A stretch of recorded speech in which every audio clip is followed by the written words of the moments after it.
First, I'm really happy that she is here. She is the chairwoman of one of UK's biggest employee-owned companies and steward-owned companies, with 80,000 employees, and she will tell you a lot more about the John Lewis partnership.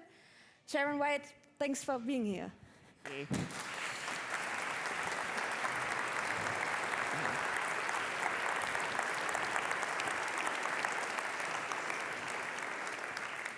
Hi, thank you so much. I got invited last year, and gosh, how I regret that I wasn't able to come. This has been one of the most sort of energizing and sort of positive days I've had since I became chair of the John Lewis Partnership.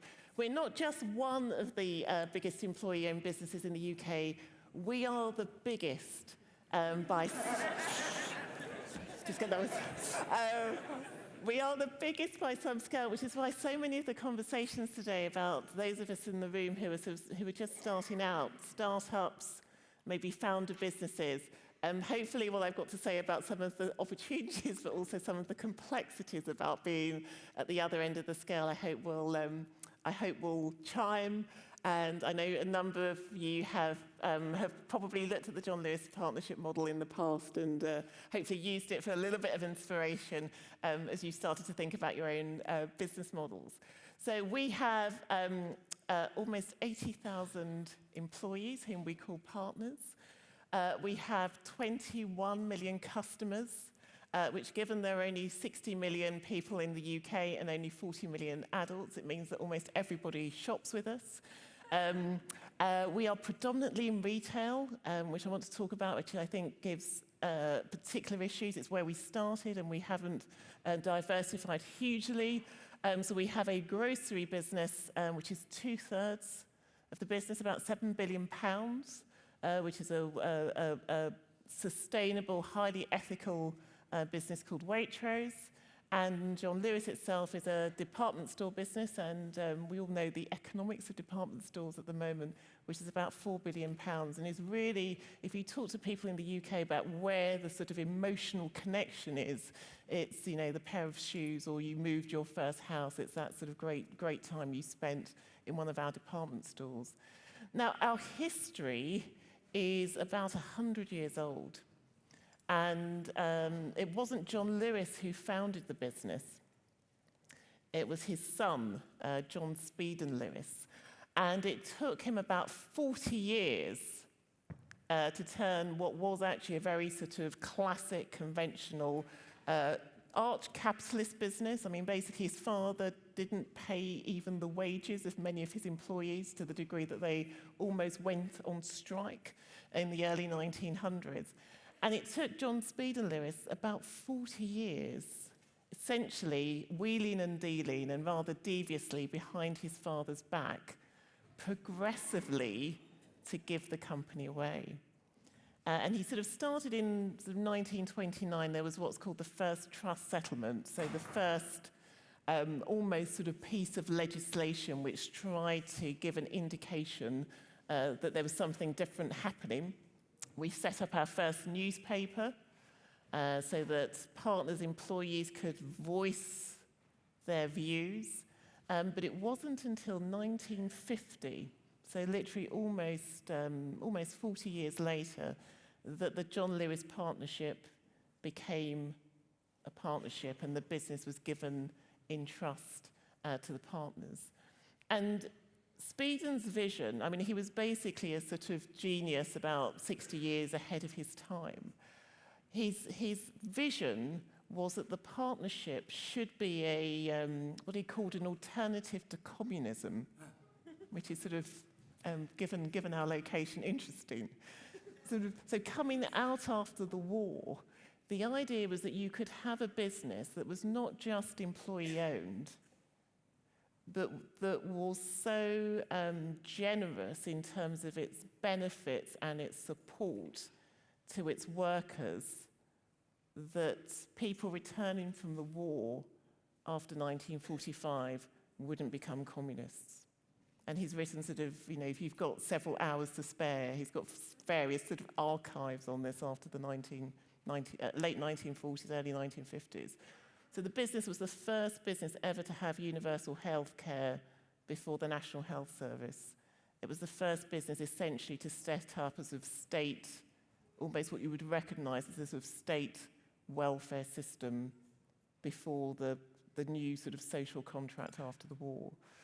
And then what's been interesting, for most of our history, we were sort of hand to mouth. If you read much of the archives, you know, there was a period in the 1950s where we almost went bust because there was a tax bill that we couldn't quite pay. And essentially we had to sort of pass the bucket round to various partners to dip in. And so there was a sense, probably from the 1950s through to the 1980s, where this idea that this egalitarian, almost communitarian business that was going almost the anti-capitalist model, that you had to work really, really hard to keep it afloat. And indeed, not only are we employee-owned, we're also a democracy. So we probably don't have time this afternoon to explain the complexity of the governance within the partnership, but just to say it is very complex. So I sort of think at this stage I should have a whiteboard, and so we have at least 3 decision-making authorities. We have the chairman, myself, so the chair is a decision-making sort of authority in their own right. We have a council of 60, all elected, mostly a combination of people who work in our warehouses or shop assistants at our checkouts, all elected with constituencies, so very much like the British Parliament. And then I have a board, 3 of whom are partners themselves, elected through council, 3 of whom, interestingly, given our last breakout session, are external. So they are sort of traditional, sort of non-executive directors whose day job is another company. But broadly speaking, you've got a sort of triangle and a triangulation, the aim of which is essentially to have decision-making which is broadly consensual without losing pace. And twice a year, I have, according to our constitution, the chairman is accountable to council. So twice a year, I go to a session where I have my 60 council members. It's a streamed session, so thousands of partners tune in, and I'm quizzed on the performance of the business, not just commercially, but is the character of the business distinctive from a conventional retailer? What's the democratic health of the business? And then there's a vote twice a year as to whether the council retains confidence in the chairman. And if they don't, which I've got close a couple of times, I had 1 unanimous in favour, and I've had lots of close votes because we've been doing lots of change. But if the council loses confidence, they can then pass a resolution to the trustees to have the chairman ejected. So ultimately, the chairman, the head of the organisation, can only take decisions effectively within the bound of consensus within the business, both formally and informally. So I said between 1950 and 1980, we were sort of slightly hand-to-mouth existence. We don't have access to external capital, and until the 1980s, we only invested the cash that the businesses made. We then started to grow pretty quickly, and we grew through debt. And all from good intent. So the idea was that every part of the country should be able to benefit from a retail experience that was driven through partnership. Great quality, great service, great sustainability, partners who were focused on the customer and not on the external shareholder. So we had a phase between 2000 and 2019 when we went from, broadly speaking, about 90 stalls across the 2 brands to almost 400. And we borrowed something like £650 million. Depending on where we are with the euros post-Brexit, is probably about 700 million euros.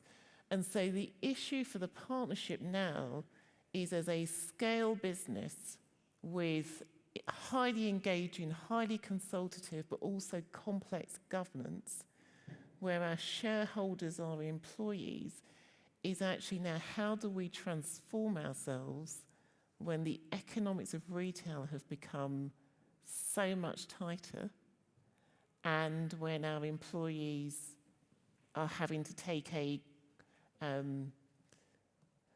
you're having to think partnership first. So we are having to do all the sorts of efficiencies, outsourcing, all those things that feel anathema to a partnership.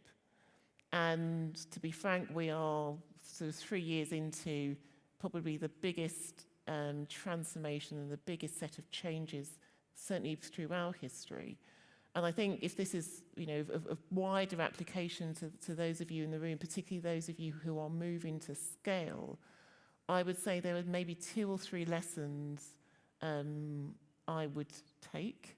The first is, how do you continue at all stages of scale to be as focused on the responsibility of being an owner as the rights of being an owner? So I think during the period when we were, on the surface, very successful, but actually building debt in the background, I think we lost some of our crispness about the responsibility of ownership. If it's your house and the roof needs fixing, actually it's the greatest privilege to get up the ladder and you've got a friend at the bottom of the ladder holding on, and somebody else is sending up the slates and the concrete. And I think that sense of responsibility during the good times and the bad times of the cycle, I would say, is absolutely beyond anything the most critical aspect, and something we're working super hard to get back. The other thing I would say, particularly those of you who are, I think we had a lady in the previous session, you're a medium-sized company, is there a natural scale point for an employee-owned business? And I think it partly depends on your financial ballast, your financial structure. My own view is that employee-owned businesses can get too big, particularly if your aspiration is to maintain financial independence without having to have recourse to an external shareholder. So for many of you, you're at the sort of startup end, and this may feel like it's decades away, but I think as you grow and you think about your investor base, I think the question about how scale sits alongside financial independence, sits alongside sources of finance, the role of debt, I think is super, super important. And then finally, I think before we sort of open up for questions, is just the most sort of extraordinary opportunity, given where the world is after the financial crisis. So we talked a bit about this during the course of the day. Trust in conventional business is through the floor. And that's partly the banking crash, which hit the UK more heavily than it hit continental Europe. But it's also now, I think, both coming out of the pandemic, where I think lots of people are coming into my business, our businesses, have got a completely different view about how money and profit sits alongside purpose and life and the good life and well-being. And certainly in the UK, conventional business has not delivered a cost of living increase for the last almost 20 years. So real wages, once you take into account inflation, if you're in a conventional business, basically hasn't budged since 2008. And I'm sure Steen will talk to us a bit about the positives and the benefits of being an employee-owned business. But I think this moment in history is the most fabulous opportunity for employee-owned, steward-owned businesses, both to create a new new sense of loyalty with our customers, and possibly even more importantly, a new sense of loyalty and commitment and binding relationship with our people. Thank you very much indeed. I don't know whether we've got time for questions, but happy to take any. Yeah.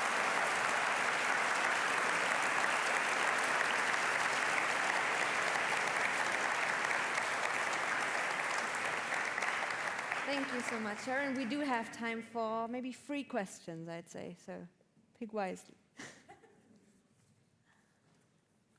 I've just stunned you all into complex silence. You described very nicely how you, as the chairman, can be replaced. My question is, how is the new chairman selected? Is it also democratically, or is there a different process? It's a great question. So according to our, because we also started, I mentioned, as a family founder business. And so our articles, which are now very historic, actually formally say that the chairman appoints the new chairman. And I don't know whether this is public, but I'm about to change, I'm about to change the articles.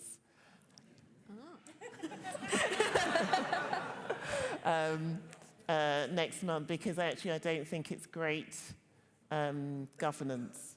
So formally, the articles will be changed so that the board, and the board obviously has 3 out of 8 elected representatives, will formally make the appointment. And I think you may also know that my term is almost, I'm a year from the end of my term, so that process is starting now. So my successor will be the first chair who is not formally appointed by the previous chair.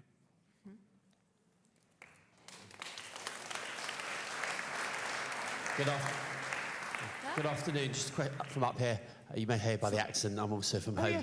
Sorry, the John Lewis dividend's quite famous, the partnership bonus. You didn't pay one this year for the first time, is that correct? No, or not the first time. Not the first time. How do you decide that, and how do you decide what is redistributed across the partnership itself? Yeah. So exactly as you say, probably if you're in the UK, the thing that the partnership is most famous for is profits go to partners and the bonus, and that used to be on a Thursday in March, and sort of huge media event. One of the reasons why I'm talking a lot about sort of responsibility is that, tough as it is, but we've got to rethink what counts for success in an employee-owned business. So we didn't pay a cash bonus until 1971, and that's because during that period, the leadership of the business was so focused on making sure the business was solvent, sustainable, and that we were investing properly in the future. And so the bonus we will pay when it's affordable, but we've got a backlog of investment in technology and all the foundations of the business, because, to be frank, we probably overinvested in the bonus when we had foundational investments to make, and that's a hard message, but that's a very open conversation we're having with partners today. I would rather invest in great stores, great technology, great online experience, great pay, so that we can, step assertively into being a real voluntary living wage payer, and the bonus comes when it's affordable. So we didn't pay a bonus this year. We had paid a bonus actually the previous year.